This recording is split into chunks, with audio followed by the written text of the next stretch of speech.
What is up, guys? Well, now that we have discussed the worst that the year had to offer in movies, we discussed the most disappointing and the most surprising films of 2022, it's now time for me to give my personal picks for the 10 best films of 2022. I also plan on doing a massive ranking of all of the movies I watched this year, of which I'm up to 83 right now, and I'm probably going to stop at 83. So within the next 3 to 4 days, you'll probably get that massive ranking as well. But for now, let's just focus on the best that the year had to offer. And be sure to let me know down in the comment section below which 10 films you thought were the best that 2022 gave us. Now, with that being said, let's kick this thing off with number 10. And number 10 for me is going to be Glass Onion, A Knives Out Mystery. Now, I was lucky enough to check this out in the theaters, and this is a Netflix exclusive sequel to Knives Out, obviously given that little weird subtitle that it has.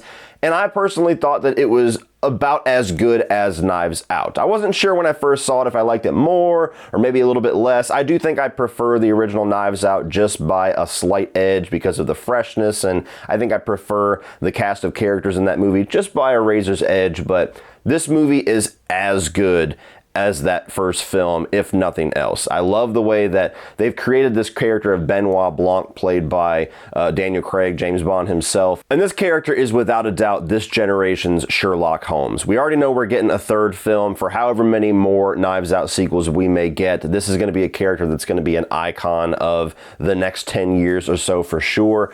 And just like the first film, it is very smartly written. It's got a nice wit to it. There's a really well done mystery to where you actually can't figure out what's going on, and you can play along with Benoit Blanc and try to figure out certain details. Some things I figured out, some things I did not. Did find this one to be a little bit easier to figure out than the first film. It was another small knock against it, but the cast of characters here and the actors portraying them was awesome. I mean, you got Dave Bautista as this Twitch douchebag who's got like a Speedo with a fucking holster inside of it. You get Kate Hudson. It was great to see her again. Of course, Edward Norton playing kind of the rich douchebag that's bringing everybody together, and he's really good at playing that role like he is in pretty much every role that he is in. I just really dug this movie. I love a good mystery. I love a movie that can actually make me laugh and take me on some surprising turns, and this movie does have quite a few surprising turns, a few needle drops, if you will, where the movie just takes a gigantic twist from where you thought it was heading. So if you like the first Knives Out, you'll definitely enjoy this one. To me, one of the best of the year for sure. Coming in at number 9 is a little movie called Prey. Now, I definitely had this on my radar. I was not expecting it to be as good as it was, to the point where I actually want more franchises that belong to the era that the original Predator did to kind of follow suit with this. Stop trying to go bigger, stop trying to go blockbuster and have hundreds of millions of dollars in the budget. Go a little bit more focused, have a smaller, modest budget, have a smaller scale story, and just execute that really well. And that's what Prey was. It goes back to kind of the original template of the first Predator film and sets it in a period piece, but it finds ways to not just be a rehash of that original film or go beat for beat and just go through the same exact motions that that first film did, as amazing as it is. It takes a lot of different turns. The main character, Naru, and all of the trials that she has to go through to try to figure out the weaknesses and kind of the methodology behind this Predator to figure out how to defeat it, to where it really is this systematic triumph throughout the movie, and it's satisfying as hell by the end of it. I love the design of this version of a Predator. It's a little bit more primitive. It's got like a bone mask, and there's not quite as advanced of a technology there. And so it was just a very different flavor of kind of a classic template for Predator. To me, easily the best film since the original. And I think that this model, this approach to making sequels to classic 80s sci-fi horror action movies, this is the way to go. Coming in at number 8 is the success story of the year, and that's Terrifier 2. If you had told me at the beginning of the year that Terrifier was going to end up on my top 10, I would have told you you're smoking crack. I don't hate the first film, but I've never been a big fan of it, and I did not have very high expectations for this movie. But when I went to go check this out at Fantastic Fest, I was ready to have fun with it, with a crowd that was ready to have a blast with this movie at midnight. midnight.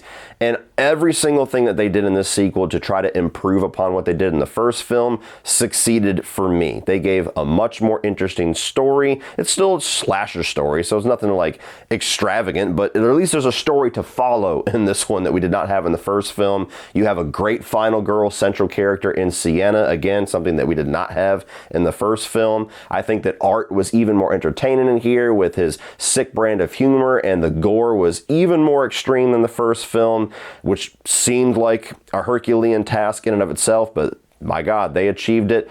I just had a really good time with this one. For like this throwback, vintage, independent horror film, I think that they did a damn good job for what they had. It is a little bit overly long, but I kind of liken this as the Zack Snyder's Justice League of slashers, to where it was crowdfunded, it was made for the fans, and so they just put everything that they had into it. So it's like a bonus cut if you watch it that way. But it's easily one of the movies that I've been talking about the most and been hearing about the most and been celebrating the most this year, and I am fully on board for Terrifier 3. Number 7 is going to be Pearl, and I've said it ad nauseum at this point, but who the hell saw this X franchise coming this year? I mean, X in and of itself was a gigantic surprise. Then we get Pearl within the same calendar year, and then they announce Maxine, which hopefully won't be too far into the distance.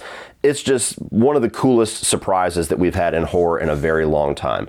What I liked about Pearl was that it's a very different movie than X. It's a very different style, very different approach. It's very much a character study, as well as a showcase of what Mia Goth can do when she is the center of the stage for the entire film. You also have a bit of a throwback to like the golden age of cinema with like the Wizard of Oz, a bit of that style to it. And this movie does take its time to get to the carnage, but when it finally gets there, it is really disturbing.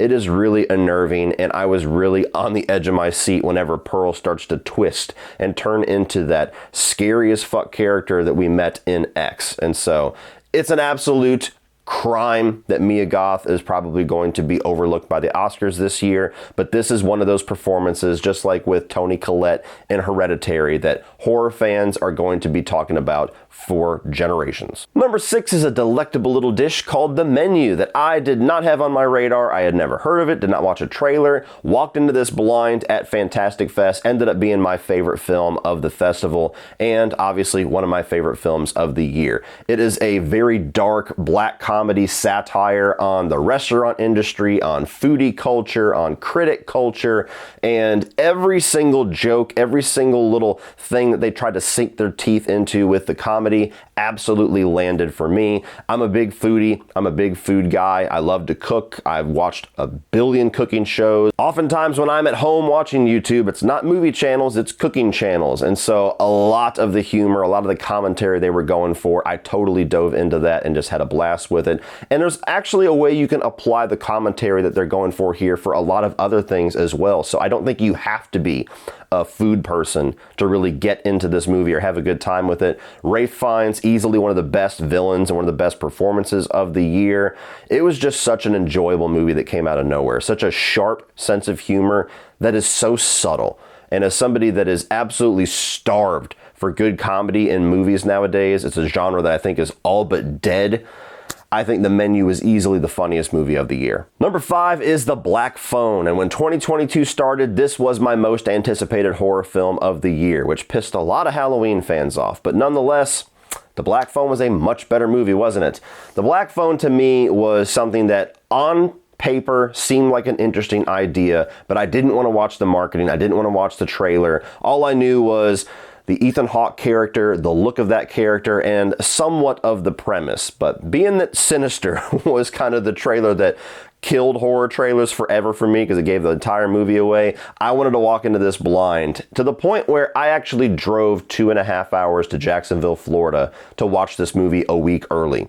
Walking in blind with a 5-hour round trip. That's a lot of faith to give a movie, but luckily my faith was rewarded. I thought this was easily one of the best stories that I experienced all year round. I loved all of the actors in it. Ethan Hawke is just fucking iconic as the grabber, and whatever format they decide to take with following this movie up, whether it's a prequel or somehow a sequel or a sidequel, whatever they do, if we get Ethan Hawke back as the grabber, I am absolutely on board for that, and I want to see him do more villains because he was just awesome in this. The two lead kid actors I thought were incredible, especially the little girl. She was like my spirit animal. When I walked out of this film, I was like, you are going to love this girl. She's going to be one of your favorite characters of the year, and she's still one of mine. I loved her attitude and just the journey the kid has to go on throughout the movie to where he's this very timid kid that doesn't defend himself, that doesn't know how to triumph over all the trials and tribulations that just his regular everyday life gives him. And he has to learn to overcome so much of this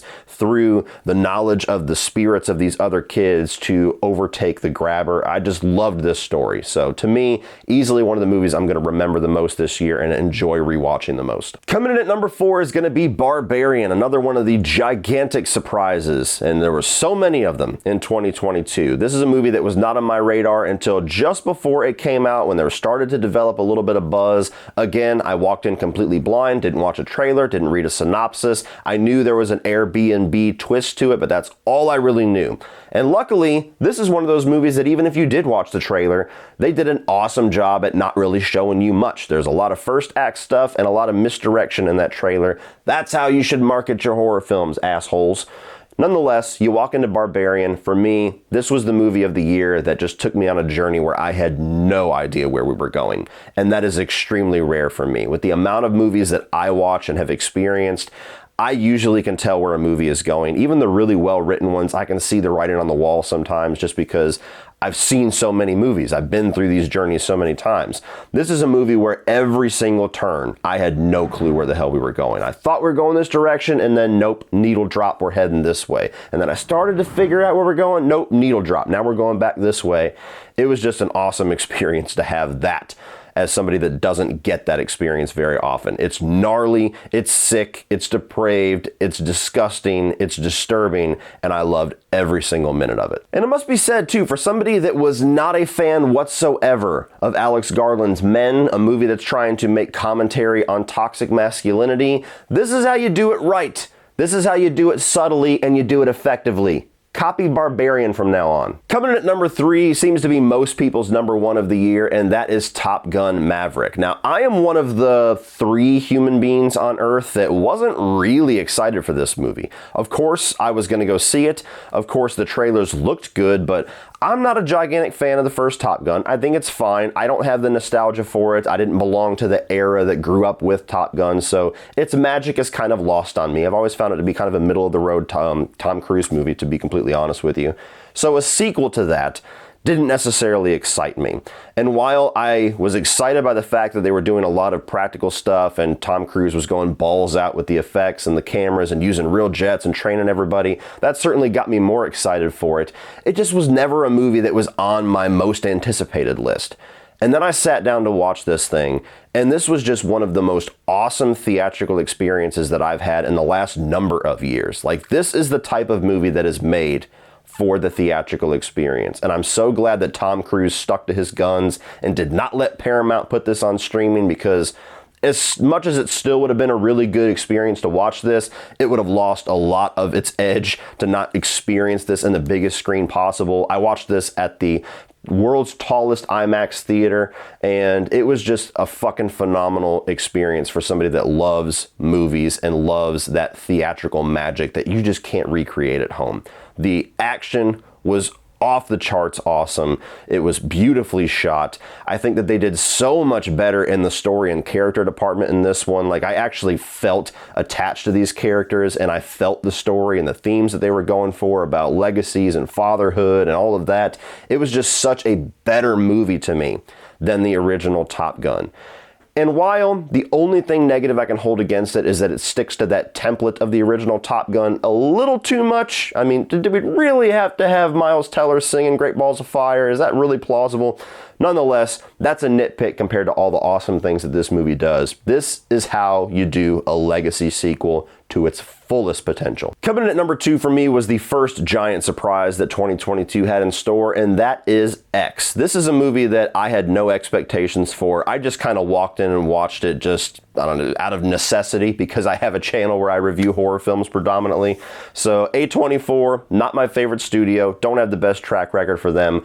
Walked in not expecting much, walked out absolutely loving what X delivered. It's something that achieves that throwback dirty 70s slasher vibe. At the same time, it has such a modern flair to it. It has such this artistic flair to it with the filmmaking, with the camera work, with just the visuals that they go for.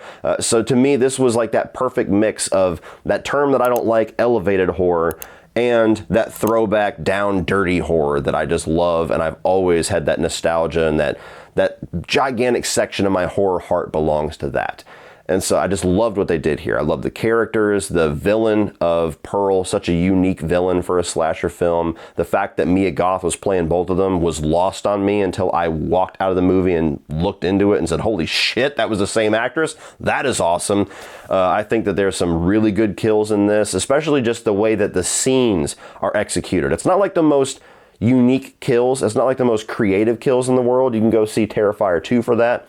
But the way that they frame the scenes and the kills is just something that you don't often see, that level of creativity, that level of attention in most slasher films. Like when the guy's getting stabbed and the blood sprays onto the headlights and it just shines this red hue over the entire scene. Stuff like that, just such a cool artistic edge to it.